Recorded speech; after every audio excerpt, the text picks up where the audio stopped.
All right, the question is, can you cut your car off while you're driving? And you gotta put the car in neutral. Gotta have your key nearby, like say if something happened. I think you can do it, so we're gonna put it to the test.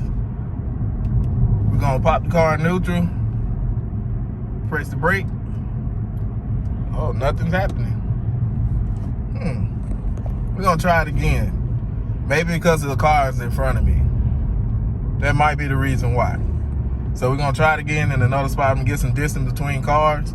We're gonna try it again. Put it in neutral. We're gonna hold the brakes.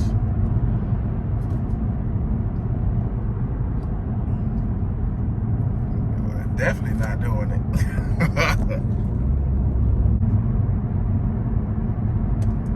Oh, okay, it did it just then. So you gotta hold it down. So if I put it in neutral, put my foot on the brake, start it back up, I can put it in drive.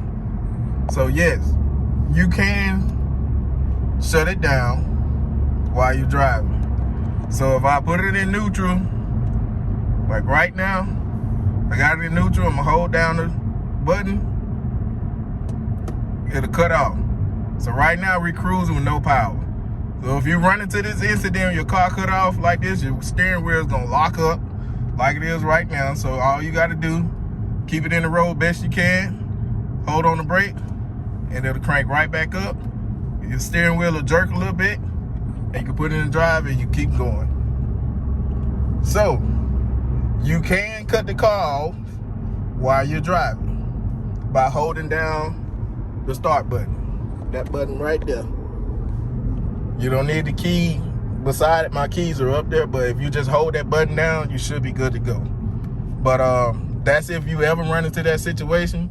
Don't panic. You can still crank your car up. So I just wanted to put that video out there for y'all real quick. And I hope there's some useful information for y'all.